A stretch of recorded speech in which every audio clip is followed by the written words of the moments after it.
We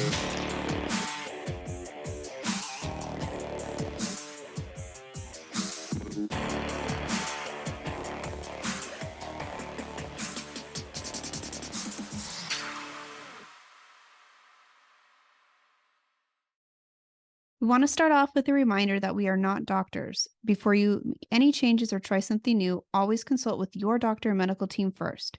Chronic illness can vary from patient to patient, so it's always best to consult with your own doctor for what is best for you.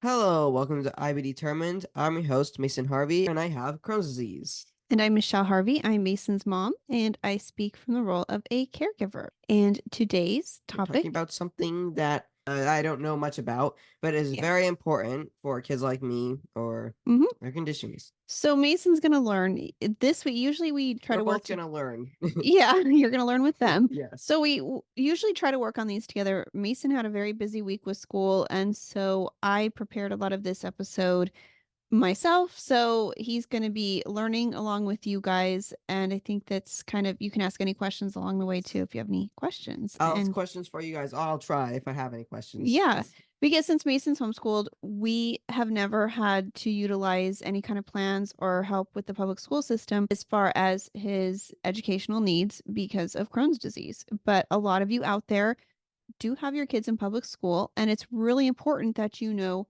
your options for your kids. And if you were like me, where you were older, and you're already doing school, it's hard to be like, oh, well, we'll just do homeschool now. You're already set up for everything. So it's hard. Some caregivers can't homeschool. It's just not possible with their jobs. She could do it because she's amazing. She's Michelle. She's the superhero. Yeah. I wish. She's a caregiver. I wish. Best caregiver. Thank you. So and not everyone can do it. It's a pretty challenging thing. So for those of you and those of you out there listening who are kids who are in school, there are accommodations that can be made. So the thing that most of y'all know is that when you have IBD, when you have Crohn's disease, ulcerative colitis, it can be unpredictable, right? It's not like you're going to know, oh, so there's going to be a flare on March, whatever. And what's going to happen today? Flare today. It's like you don't know. So the thing is, you have a lot of appointments, right? Yes. You would be missing school for those appointments. Yes. And which is actually why homeschool was really good for me because we were able to be like, if I had an appointment on Wednesday, we'd be able to scoot that day over to a weekend. But if you went to public school, you would have to. You'd miss the day. Miss the day. You would, when you go to do all the stuff on the weekend or move the whole day forward, you don't know what you did that day. Yeah, so because you miss the instruction from like, what are we? Okay, I see this problem right here, but what do I have to do to solve this? What is this? Yeah.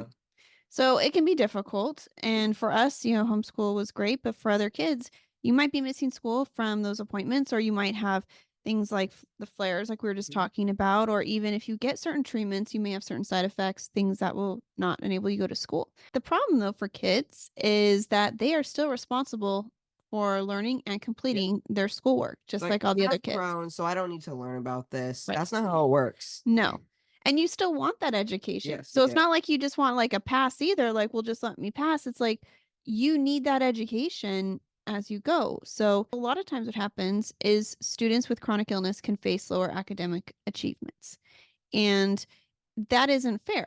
It's not, they shouldn't be penalized because of their disease, what they face. Yeah. So the thing that helps is something called a 504 plan. You may have also heard of an IEP. I'll go into that a little bit later because it's a little different. A 504 plan is something that you'll be more likely to use if you have IBD, but you may already have an IEP in place for something else, or you may need a combo of both, but we're going to cover all that. We got you guys. So what do you think? So if a 504 plan is necessary for someone with IBD, do you think every kid in public school with IBD needs one? What do you think? I think so. I think it'd be important for anyone to have that has a disorder with that might be like Crohn's disease, but I think it is definitely important for anyone with Crohn's disease to have it. Right. And even if you're in remission, and so maybe some parents out there are thinking, well, I don't need this because my child is fine. Right. They're doing great. But he's not on flare right now. He's in remission. So you might not be thinking that you need a 504 plan, but think of it like an insurance policy, something that you have in place. I have to give So look at this as be like, do you need insurance for your car? And you're like, my car isn't crashed right now, so I don't need it. yeah. And then you crash your car, you didn't know that was going And to then you're happen. like, now I have to go And get now I need insurance. insurance. So one of the important things is to have something in place. Just because you have it doesn't mean your child has to use it, but it's good to have it in place. We're going to discuss more. I guess let's discuss more of what is a 504 plan. And just so we know, today I gathered all of this information from the Crohn's and Colitis Foundation. They Shout have out to them again. yeah, no, they're excellent. Yeah. They have their website is so easy to use, and they have all of these resources linked together as you're reading articles all about 504 plans and so many helpful things to help you. So this is where we're getting our information from because I like to educate myself and know what is out there in case things change. So Oh, also, if you want to know more about Crohn's disease and colitis and things like this, and maybe we did not talk about in our podcast, you can always go to the Crohn's and Colitis Foundation website. yep, which we'll And link. yeah, we'll link Mhm. that, and you can find whatever you want to learn about. It's a great website. Yes. It's got a lot of useful information, and this especially. And you're going to find a little bit more as we go through this. It is a plan that was based on Section 504 of the Federal Rehabilitation Act. So, Section 504 of the Rehabilitation Act of 1973 is a national law, so not just state level. This is a national law. It's pretty big. Yeah, it is. And it protects qualified individuals from discrimination based on their disability.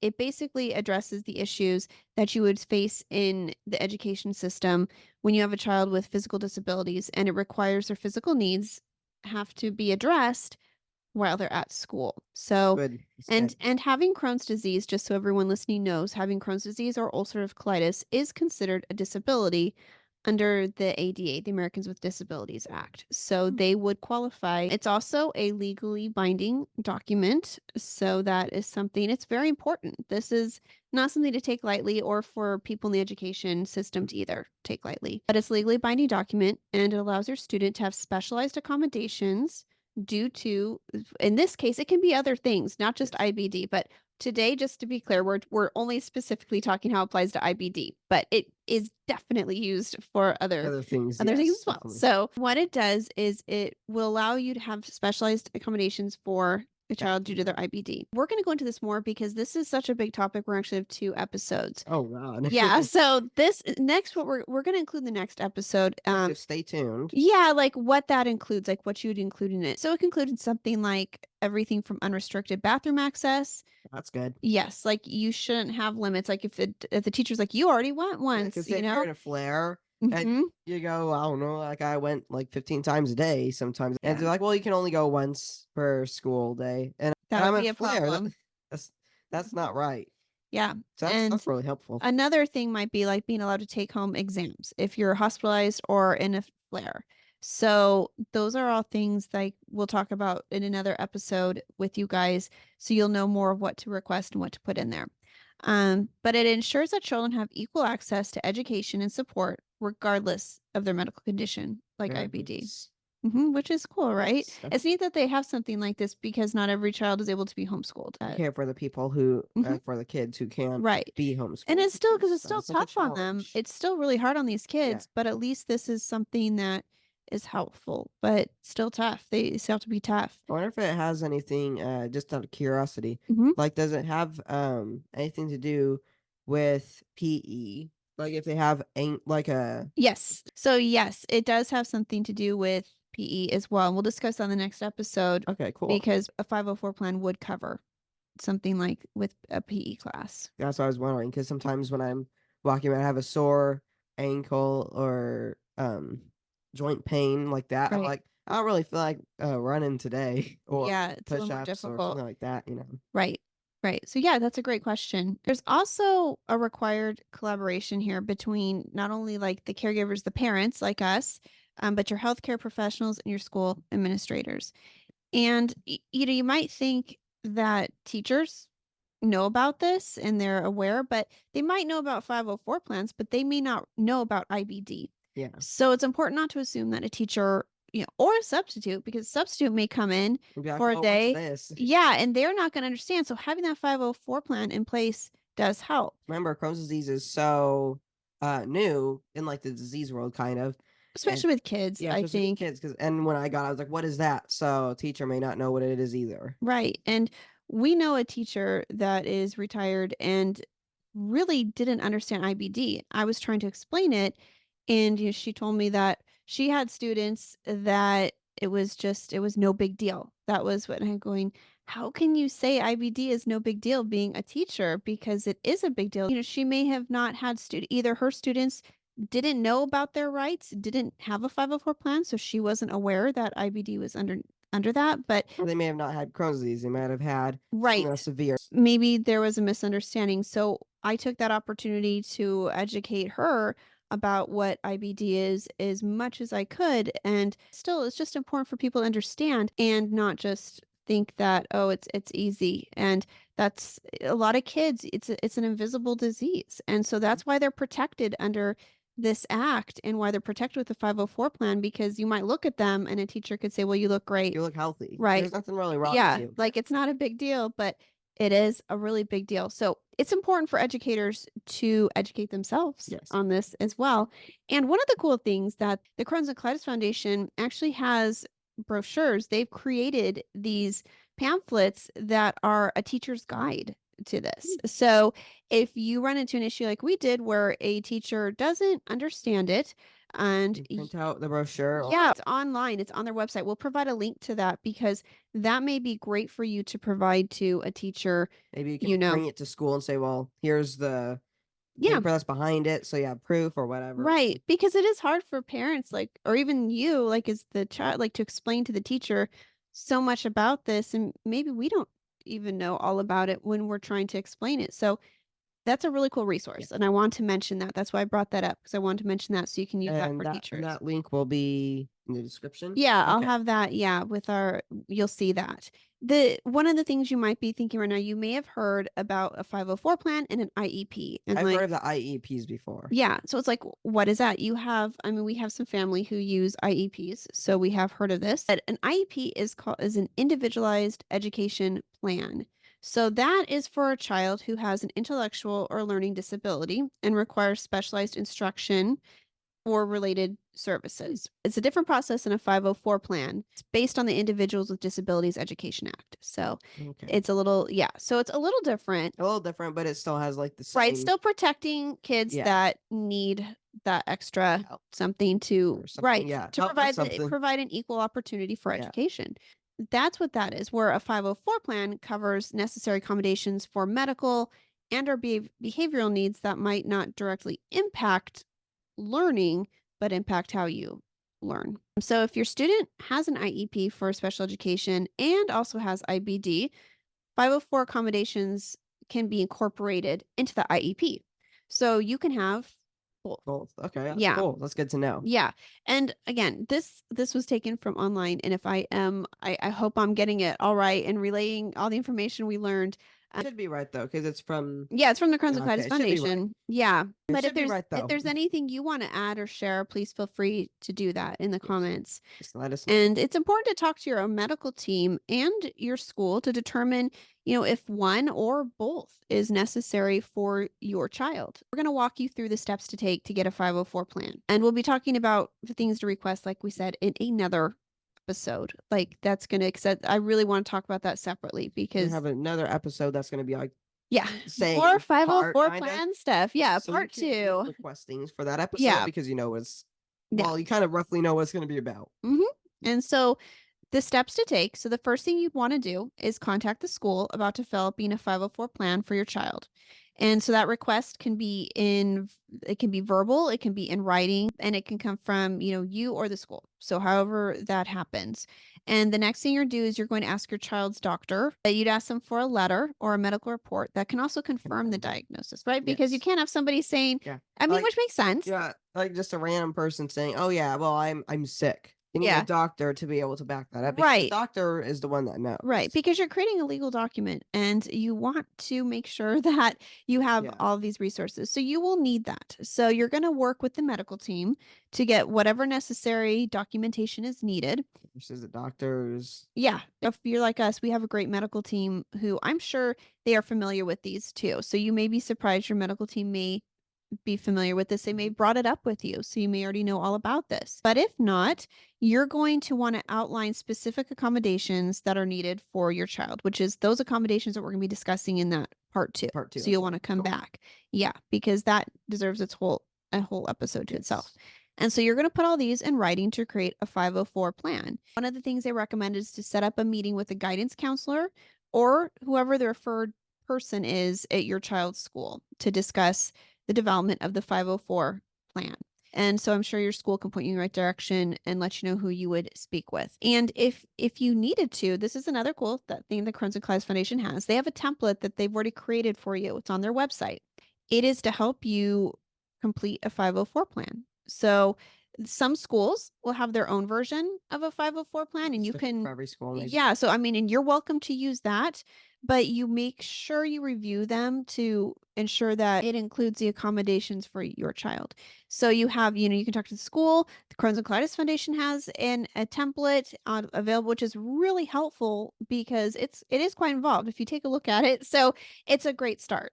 So here's a little question, I guess. But you were saying like for different accommodations to fill out different accommodations for each 504 plan. Mhm. So like I know you said it works for other things other than Crohn's. Mhm. But like what would be some examples of that? Like IBD, IBS maybe? Maybe something like diabetes because you Okay. may have to leave class to go get an What injection. about like a what is it called? A lactose intolerance or gluten intolerance? Would that be You technically know, qualified because you have that's a good question. issues with So, because that also can cause issues where you have to use the yeah, bathroom. because it's not technically a disease, but Right. it's still, an issue that you can't really control. So Right. that was just something interesting that I was kind of thinking So of. someone listening may know the answer to this. I don't know the exact answer, but I would start. I mean, it's a great question because if you're listening, you're like, well, we have this, and talk to your doctor. But there are certain qualifications you have to meet Okay. to do that. So I'm not sure, but that's why if you have these questions, start with your pediatrician and ask. And maybe if you don't qualify under 40504 plan for it, maybe still you can get a doctor's note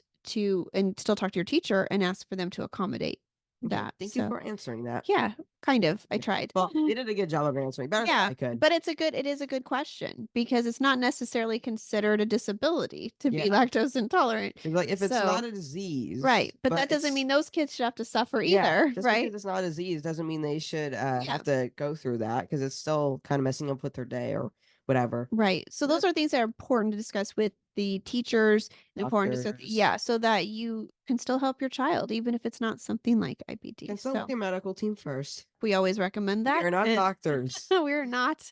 So it's always good to take up any of this, anything you're hearing today, bring up with your medical team. A good idea is to set up the 504 plan prior to the school year. Here's a question, I guess. Mhm. You're saying you should do it before the school year starts. But what if like I was diagnosed during the summer, so the school year was about to start. But what if someone's kid was diagnosed during the school year and they had to get a 504 during the school year? Yes, Could that be possible? that was, I immediately thought of that when I was writing this up and reading it too, because I was like, well, Okay. not everybody is diagnosed at the Yeah, same time. it's not that perfect. So, right. So you would set it up as soon as you are diagnosed. Is Okay. so that's what I would do. The minute you have a diagnosis, whether it's in December or March, April, February. any of those, yeah, just get it set up. Okay. So, yeah, so it's important to do it whenever the diagnosis takes place, but it only lasts for a year, which I'll mention later. So, Which is why you should set up every year what'll before happen is, school. yeah, so say you are diagnosed halfway through a school year, the next year you'd want to restart before the school year. So you'll want to have that plan set up. And then once you submit it, the school has 30 days to respond after receiving the letter. And It's about a month. yeah, what you'll want to do is reach out to the school's designated 504 coordinator and sometimes the school guidance counselors schedule meetings. And also something to discuss is important details of this need to be shared. Obviously, as a child, you may not want to share all this with other students, depending on how comfortable you are. You're like, I don't want to go around and tell everyone I have a 504 plan and I need What is this it because, for? yeah. So maybe you just want to be like, you don't want anyone to know what you're going through, but the important people to know are, the teachers, school nurse, Principal. principal. Yeah. And if you're in any sports, coaches, school counselors. So there needs to be an awareness. You need to make sure out there that everybody is aware of this 504 plan. Never assume everybody has seen it, everybody knows. Make sure you advocate for your child and make sure that everyone is aware of this and understands the plan. So that's something that is Important important. Yeah. to make sure of. Yes. So yeah, communication is everything. And so that way there's no misunderstandings and you're not thinking somebody knows something, then you get upset when they don't know. So just, Better just to make sure yeah. in the first place and Yeah. not start any of that. Exactly. So that's very important to do. And like I mentioned earlier, the plan is valid for Single year. single year. So you're going to want to make sure you address this again the following year. Set up every year before Yeah. school. Before. Right. And Sorry. make sure and this, even though we got this from the Crohn's and Colitis Foundation, that's actually an important question to probably still ask because maybe your school has a different policy. And maybe I'm not sure if they Maybe it's can. different for different Yeah, I'm schools. not sure if they can because it's a national thing, but maybe it is different. So it's just good to check. Ask your school when you should reapply or if you need to. And so here's some ideas for the conversation with your school that you should have with them. Something might be like how critically necessary it is for anyone like Mason or anyone with this to be able to use the bathroom at any time and without delay, right? Not telling you, well, you need to wait 5 minutes When you till have I'm Crohn's done. and you're in a flare, you can't wait. Right. Like if the teacher is instructing and they say, well, I need you to hold on till I'm done. It's like, no, go ahead. The teacher, and because you don't want to have anything that's humiliating for the student and make it worse. And it happens, guys. Yeah, it's That's sad. the sad part is I hear this in stories where teachers don't let the child go and it is really awful. So, that's important for the teacher to really understand these things, that something like that.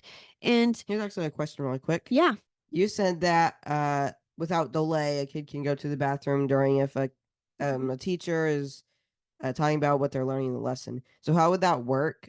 Because would the teacher stop for the entire class, or would when he comes back, the kid right. comes Cause that back, would they be get a debrief? Because like if the kid's in there for I don't know about right. 15 Cause minutes, they can't wait for that long because the right. period can only be so long. They can't wait forever. How does that work? So I am You guessing. know, yeah, Yeah. you may So not know. as a teacher, I mean, if I was with a classroom, I would probably just like have some kind of a code with you.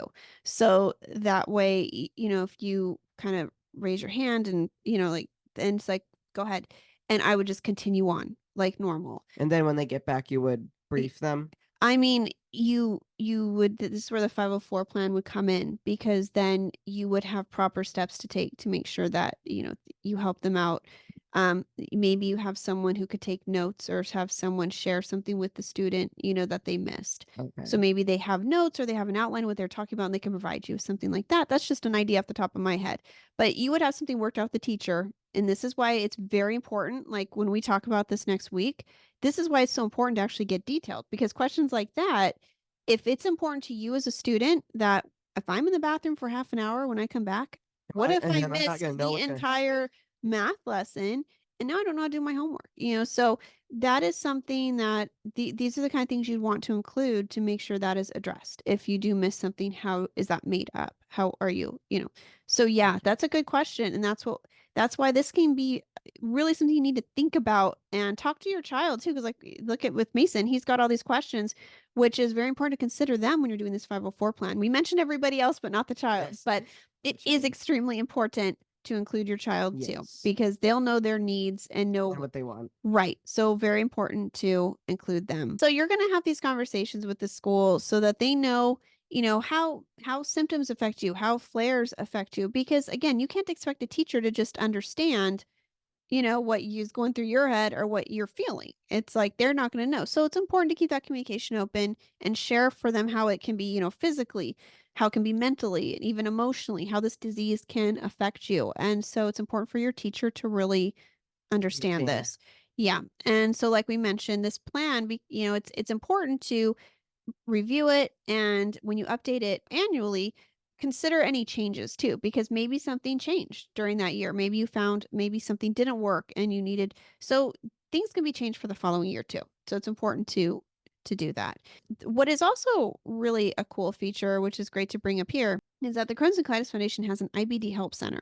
And I don't know how many of you are aware of that. I don't, you probably, I don't know that. right?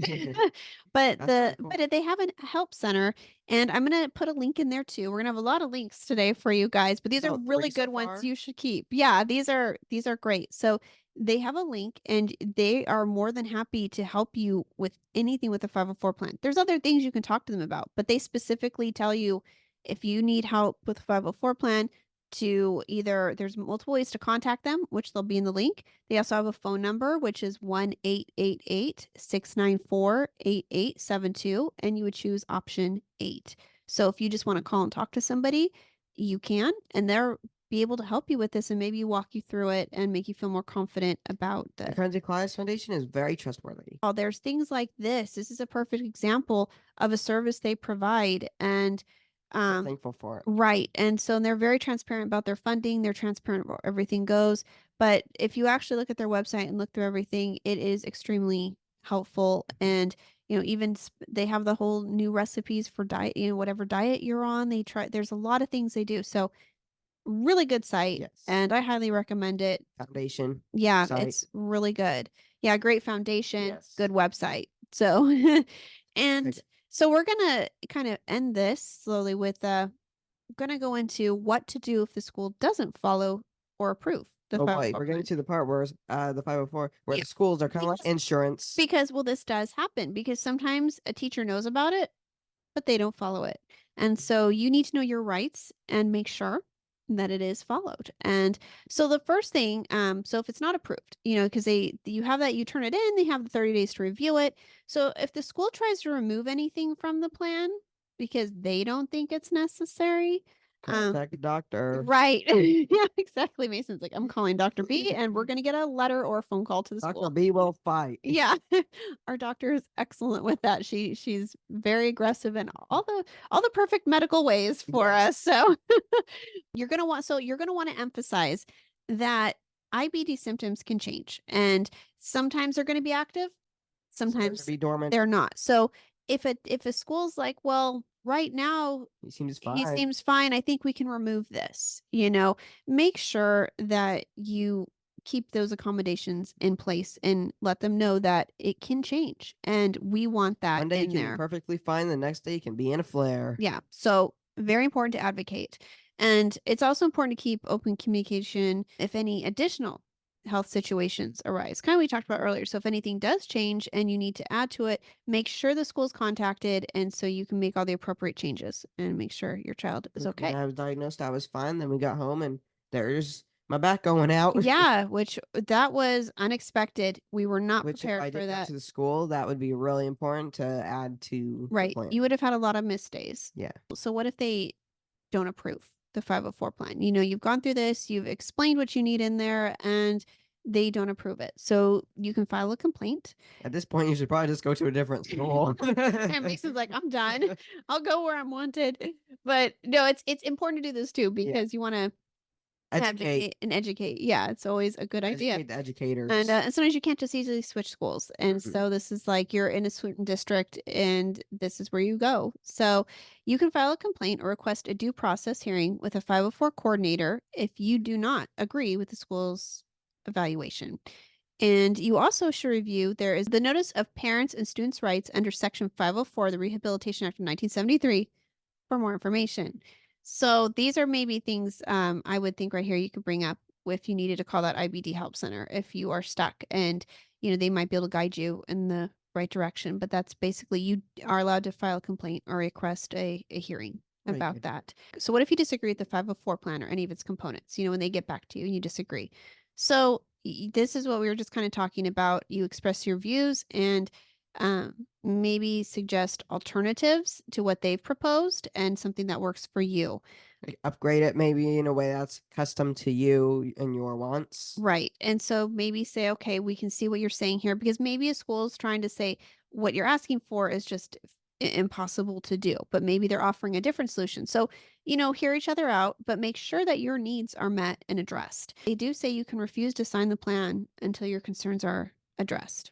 And so don't feel forced into it. Don't let the school make you feel like You have to agree to this. You fight for your child, fight for Because your you have your own rights. yeah, you do. So it's important to know that.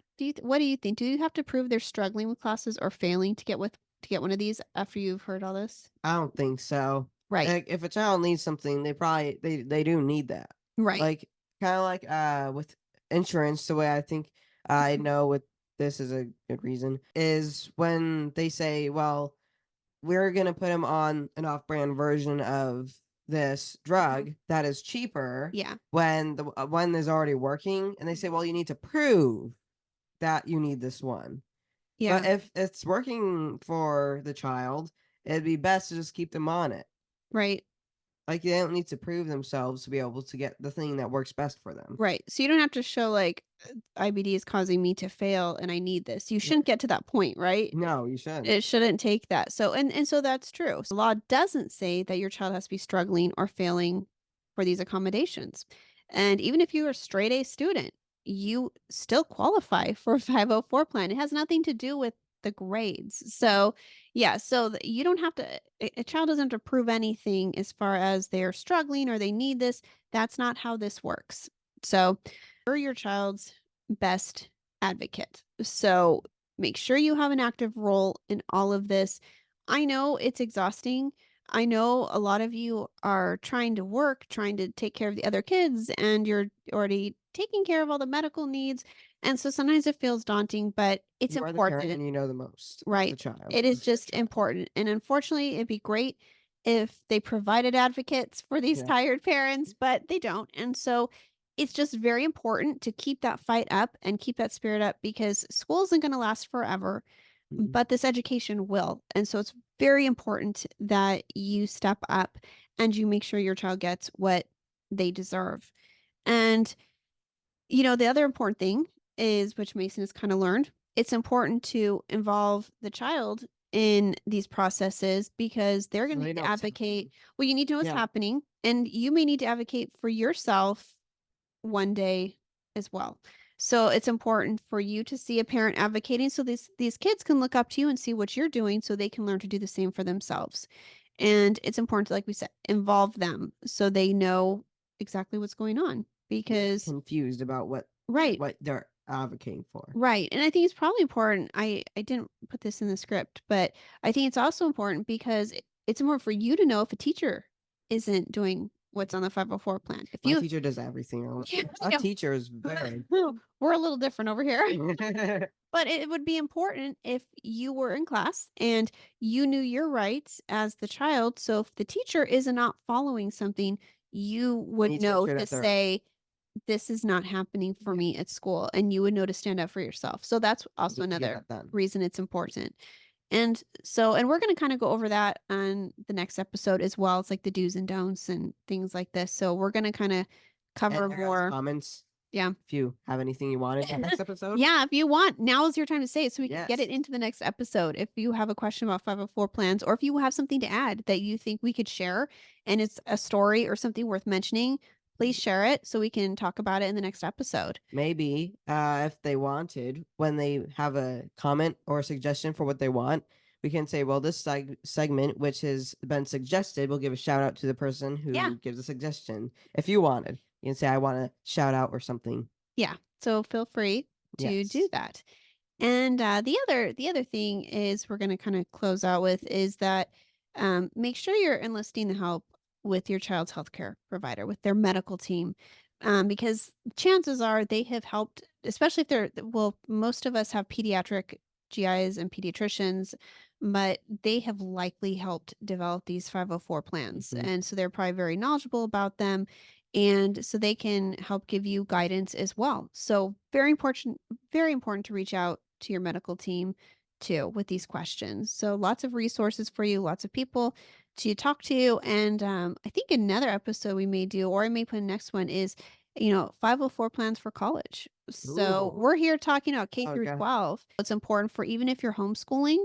That is why it's going to be important for you to listen to do another segment that will talk about 504 plans for college. So that's important.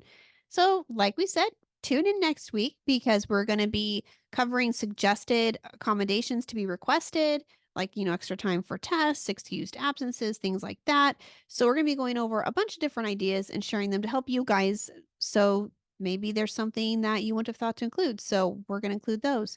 And then we're going to also talk about, like I said, the do's and don'ts when you're creating a 504 plan. So we'll kind of help you with those. So if there's something we didn't answer in here and you're like, well, what if, we may answer that In the next in the next episode. episode. So we'll be doing that. So that's it. Do you feel like you learned something? I think I learned a lot of things today and asked a lot of things today. Yeah, well, it's good because that means that I think it's good when you have questions because Mhm. that means you're really listening and You're trying to interested in understand it. learning.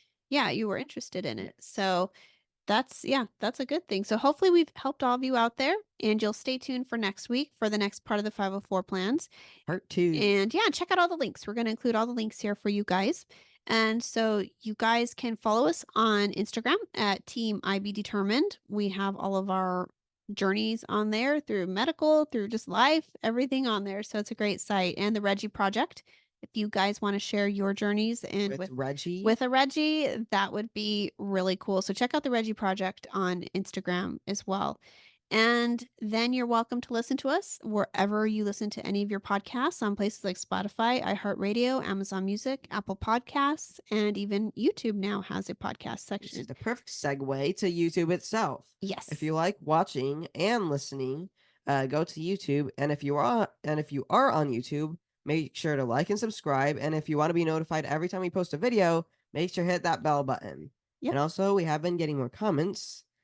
And we have gotten one of the most viewed videos. Yeah, This was so actually a that short. short. Yeah, that really took off. That was the one of Mason getting just his medical Yeah, treatments. around So yesterday, it was at like 700 views. yeah, we're not super familiar with this. So sometimes it like sits and then all of a sudden we come back, we're like, whoa, it's had 150 Yeah. views in the last And hour. like Like, what this. happened? That's like this. Yeah. So it like all of a sudden does these crazy jumps and then it kind of hangs out again. But that was kind of exciting. So Yeah, it's so you pretty have if you cool. haven't watched it, check out the short. It's literally just Mason at treatments. With It's very, very good music by yeah. Imagine Dragons. Yeah. Okay, That's I'm on it. track list. Yeah, I think we made it through. Yeah. So yeah, now it's yeah, Mason gets to do a little bit more schoolwork and Yay. yay, I know. I know, but it was a busy week. We had and it was an infusion and then he has another appointment on Tuesday, so we didn't really get a week off in between. So we're going to another one for his injection. So Yay. yeah, so but that's what we do. That's how we do it. So that's how he is so far ahead and able to keep up just fine. So yeah, Yeah. good job, Mason. Good Thank you. job. It's a lot of work. So Thanks so much. anyways, thank you guys for listening and for watching. Yes. And we'll see you next week on the Next next episode. episode. Episode part 2. So see you there. Yes. All right. Bye. Bye. We hope you will stick around, tune in, and reach out to us with your own journeys. We are excited to give you an inside view of what it takes to be a caregiver and what it's like to be a patient. And most of all, we hope you'll maybe be able to apply something you hear on here that might help you in your own life. Sometimes life changes, and it's all about how you handle the journey.